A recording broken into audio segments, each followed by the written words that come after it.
Hello दोस्तों। तो कैसे हैं आप लोग। आशा करता है कि आप लोग अच्छे होंगे।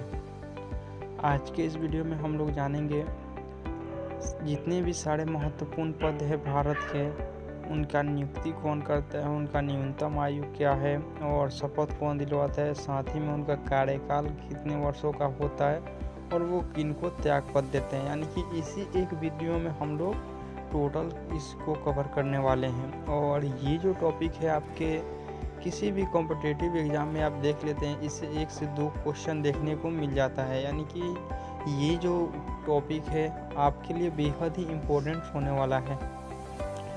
तो चलिए, और ख़ास तौर पे ये जो लोग 11th क्लास में हैं उनके लिए ये है, और आगे जैसे आप भी जाएंगे तो इसकी ज़रूरत पड़ेगी। तो उम्मीद करता हूँ कि अगर अभी ये आप कवर कर लेते हैं तो आगे आपको इस टॉपिक से ज़्यादा मेहनत करने की ज़रूरत नहीं पड़ेगी, क्योंकि ये टॉपिक आपको यहीं पे कंप्लीट दिया जा रहा है।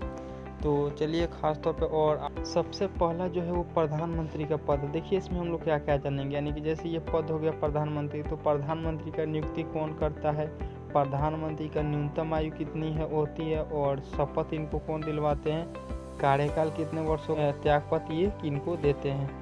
तो इतने सारे चीज़ को हम लोग कवर करने वाले हैं।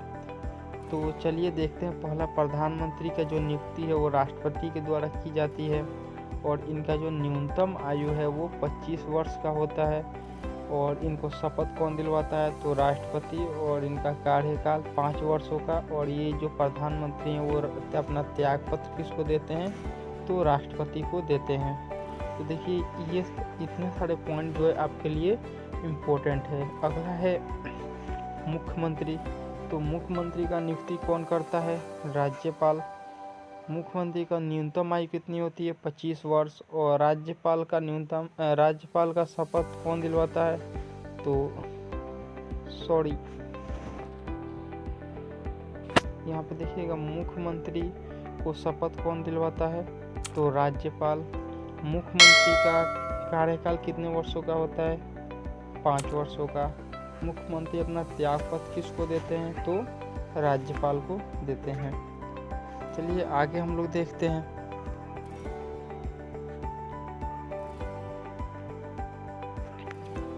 राष्ट्रपति का, देखिए राष्ट्रपति की जो नियुक्ति होती है इसमें किसी विशेष व्यक्ति के द्वारा इनका नियुक्ति नहीं किया जाता है, क्योंकि इनका जो होता है अप्रत्यक्ष चुनाव होता है। जैसे आप लोगों को बताया भी गया था कि इनका जो चुनाव होता है एकल संगणीय मत अनुपातिक प्रतिनिधित्व प्रणाली द्वारा इनका चुनाव होता है। तो राष्ट्रपति का जो भी नियुक्ति होता है अप्रत्यक्ष तरीके से होता है। इनका जो न्यूनतम उम्र होता है वो 35 वर्ष होता है, और इनको जो शपथ दिलवाते हैं वो मुख्य न्यायाधीश दिलवाते हैं। यानी कि मुख्य न्यायाधीश बोले तो जो मेन जज होते हैं वो दिलवाते हैं। ये किस कोर्ट के होते हैं, तो राष्ट्रपति को जो ये दिलवाते हैं वो जो होते हैं सुप्रीम कोर्ट के होते हैं।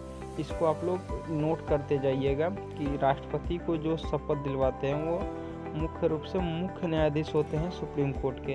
इनका भी राष्ट्रपति का जो कार्यकाल होता है वो 5 वर्षों का होता है, और ये जो अपना त्यागपत्र देते हैं वो होते हैं आपका उपराष्ट्रपति को देते हैं। आगे देखिए उपराष्ट्रपति के बारे में। उपराष्ट्रपति का जो नियुक्ति करते हैं वो राष्ट्रपति करते हैं। उपराष्ट्रपति का जो न्यूनतम आयु है वो 35 वर्ष का है, और उपराष्ट्रपति जो है इनको शपथ कौन दिलवाता है, तो राष्ट्रपति दिलवाते हैं। उपराष्ट्रपति का भी कार्यकाल जो होता है वो 5 वर्षों का होता है, और उपराष्ट्रपति जो है अपना त्यागपत्र यानी कि रिजाइनिंग लेटर जो है वो किनको देते हैं, तो राष्ट्रपति को देते हैं। ये देखिएगा आप लोग थोड़ा 12th वाले जो लोग भी हो गए इस पर ज़्यादा थोड़ा फोकस कीजिएगा। हालांकि 11th वाले के लिए तो सब इम्पोर्टेंट है, आपको देखना है, लेकिन 12th वालों के पास थोड़ा कम टाइम बच गया है, तो आप लोग ऐसा कीजिएगा कि ये थोड़ा जो होता है इनका न्यूनतम उम्र सीमा पद वाले, इसको थोड़ा फोकस आप लोग कीजिएगा, क्योंकि ये पूछता है आपके एग्ज़ाम में। आगे है राज्यपाल का।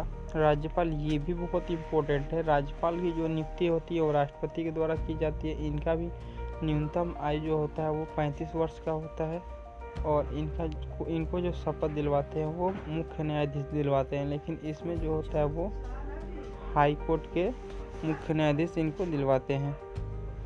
आगे देखिए इनका जो कार्यकाल होता है वो 5 वर्षों का होता है और राज्यपाल अपना त्याग पत्र जो है वो राष्ट्रपति को देते हैं। आगे देखिए लोकसभा अध्यक्ष का जो नियुक्ति होता है वो मतदान से होता है, यानी कि लोकसभा के जितने भी सदस्य होते हैं उनके मतदान से लोकसभा अध्यक्ष का चुनाव होता है। तो यहाँ पे सिंपल हम मतदान लिखे हैं, आप लिख लेंगे वहाँ पे कि लोकसभा के सदस्यों के मतदान से।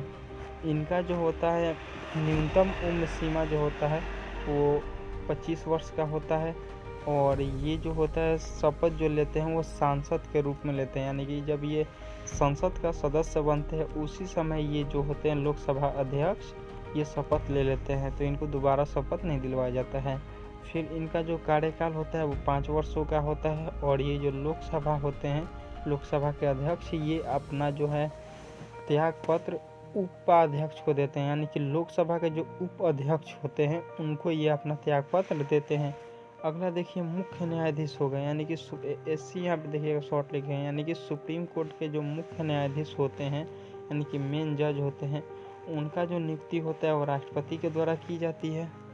और यहाँ पे देखिएगा इनका कोई भी हम उम्र सीमा नहीं लिखे हैं क्योंकि इनका कोई भी अभी तक संविधान में इनका उम्र सीमा का कोई वर्णन नहीं किया गया है कि न्यायाधीश बनने के लिए यानी कि आपको जज बनने के लिए मेन मुख्य जज बनने के लिए कितना उम्र सीमा होना चाहिए। तो इसके लिए कैरेक्टेरिया क्या है कि आप किसी भी मान्यता प्राप्त यूनिवर्सिटी से यानी कि विश्वविद्यालय से आपके पास कानून का डिग्री होना चाहिए और प्लस किसी भी उच्च न्यायालय में आप 10 वर्षों तक वकालत किए हों, यानी कि 10 वर्षों तक आपका वकील होना ज़रूरी है और प्लस आप किसी भी मान्यता प्राप्त यूनिवर्सिटी से आपके पास कानून का डिग्री होना है, तब आप जाकर मुख्य न्यायाधीश बनने के लिए योग्य होंगे। तो इसलिए इसका कोई न्यूनतम उम्र सीमा निर्धारित नहीं किया गया है। जबकि वही आप देख लीजिए लोकसभा, राज्यपाल, उपराष्ट्रपति, यानी कि अगर आप उपराष्ट्रपति बन रहे हैं तो आपका उम्र 35 वर्ष से कम है तो आप उपराष्ट्रपति नहीं बन सकते, वही राष्ट्रपति भी हो गया। अगर राज्यपाल है तो 35 वर्ष से कम उम्र है तो भी आप राज्यपाल नहीं बन सकते हैं।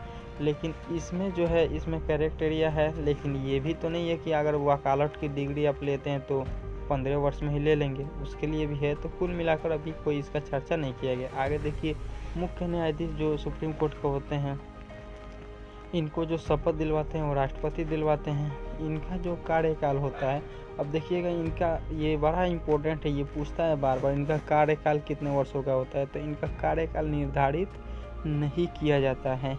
क्यों नहीं किया जाता है? क्योंकि इनका उम्र सीमा बता दिया कि अगर किसी मुख्य न्यायाधीश का यानी कि सुप्रीम कोर्ट के अगर मुख्य न्यायाधीश हैं लेकिन उनका उम्र यदि 65 वर्ष हो गया तो 65 वर्ष के बाद उनको रिटायर कर दिया जाता है, यानी कि 65 वर्ष तक वो सुप्रीम कोर्ट के मेन जज के पद पर रह सकते हैं और जैसे ही उनका उम्र 65 वर्ष हो जाता है तो उनको उस पद से हटा दिया जाएगा।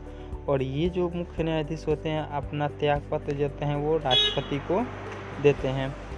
अगला देखिएगा मुख्य न्यायाधीश जो ये था ऊपर वाला सुप्रीम कोर्ट का और नीचे वाले जो होते हैं हाई कोर्ट के होते हैं। ये भी अपना इनका जो नियुक्ति करते हैं वो राष्ट्रपति करते हैं और इनके लिए भी वही सेम कंडीशन है जो कि ये सुप्रीम कोर्ट के न्यायाधीश के लिए था। इनका जो होता है बस इसमें अंतर ये है कि इनका जो शपथ दिलवाते थे ये राष्ट्रपति दिलवाते, लेकिन इनका जो शपथ है वो राज्यपाल के द्वारा दिया जाता है। इनका उम्र सीमा जो था वो 65 वर्ष तक रखा गया था, लेकिन इनमें 3 वर्ष घटा दिया गया। ये 62 वर्ष के जैसे हो जाएंगे, यानी कि हाई कोर्ट के जो मुख्य न्यायाधीश होते हैं, मेन जज होते हैं, अगर वो 62 वर्ष के हो जाएंगे तो उनको अपना पद छोड़ना पड़ेगा। उसके बाद ये भी अपना त्याग पत्र राष्ट्रपति को देते हैं। अब आइए यहाँ पे सांसद के पास, यानी कि जो संसद के सदस्य होते हैं इनका जो नियुक्ति होता है यानी कि चयन कैसे होता है तो जनता के द्वारा होता है चुनावी प्रक्रिया में। उसके बाद इनका न्यूनतम जो उम्र होता है वो 25 वर्ष होता है और ये जो इनका जो चुनाव होते ये जो शपथ इनको दिलवाते हैं वो लोकसभा के प्रोटम अध्यक्ष इनका जो शपथ होता है वो दिलवाते हैं। उसके बाद देखिए इनका जो कार्यकाल होता है ये 5 वर्षों तक, यानी कि एक बार ये जो लोकसभा अध्यक्ष बन जाएंगे तो ये 5 वर्षों तक अध्यक्ष रहेंगे। उसके बाद इनको हटा दिया जाएगा, फिर चयन होगा। उसके बाद ये जो अपना होता है त्याग पत्र किसके देते हैं तो लोकसभा के अध्यक्ष को अपना ये त्याग पत्र दे देते हैं। आगे देखिए जो विधायक हो गए, तो विधायक के लिए लगभग सेम कंडीशन वही होता है, यानी कि जो सांसद के साथ होता है, यानी कि सांसद का चुनाव आम जनता के द्वारा होता है नियुक्ति, उसी तरीके से इनका भी विधायक का भी नियुक्ति आम जनता के द्वारा होता है, जिसे आप लोग इंग्लिश में एमएलए भी कहते हैं। उसी तरीके से इनका भी उम्र सीमा 25 वर्षों का होती है न्यूनतम, और ये भी लोकसभा अध्यक्ष के प्रोटेम अध्यक्ष से शपथ लेते हैं। उसके बाद इनका कार्यकाल 5 वर्षों का होता है, लेकिन थोड़ा सा इसमें चेंजिंग अंत में आ जाता है कि ये जो है लोकसभा के अध्यक्ष को त्याग पद देते हैं सांसद जी, और लेकिन ये जो विधायक होते हैं ये विधानसभा के अध्यक्ष को अपना त्याग पद देते हैं। ये जो देखिएगा नोट में आप लिख लीजिएगा, ये बहुत ही वीवीआई है, इससे क्वेश्चन ऑब्जेक्टिव बार बार उठाता है। इसमें आप लोग देखिएगा विधान परिषद तथा राज्यसभा के सदस्य का न्यूनतम आयु जो होता है वो 30 वर्ष होता है, ये बार बार पूछता है, तथा इनका कार्यकाल 6 वर्षों का होता है। अभी तक आपने जितना भी देखा इसमें देख लीजिएगा, जितना भी अभी तक आपने देखा सभी का लगभग कार्यकाल 5 वर्षों का होता है। सभी का कार्यकाल देख लीजिए, यहाँ 5 वर्ष होता है। यही एक 65 और 62 का जो आंकड़ा था वो भी कंडीशन उसमें दूसरा था, लेकिन बाकी सभी का कार्यकाल 5 वर्षों का था। लेकिन यही दोनों सदनों के जो सदस्य होते हैं, एक विधान परिषद और दूसरा राज्यसभा के सदस्य, इनका जो कार्यकाल होता है ये 6 वर्षों का होता है। तो ये बार बार पूछता है, इसको याद रखिएगा। और इनका उम्र सीमा जो होता है न्यूनतम वो 30 वर्ष होता है। बस, तो उम्मीद करते हैं कि ये वीडियो आप लोगों के लिए बहुत ही लाभदायक होगा, और आशा करते हैं कि अच्छा भी आपको लगा होगा। अगर अच्छा लगा होगा तो आप लोग इस वीडियो को आगे शेयर कीजिए, और अगर चैनल पर नए हैं तो चैनल को आप सब्सक्राइब कीजिए। तो चलिए हम लोग मिलते हैं नेक्स्ट वीडियो में।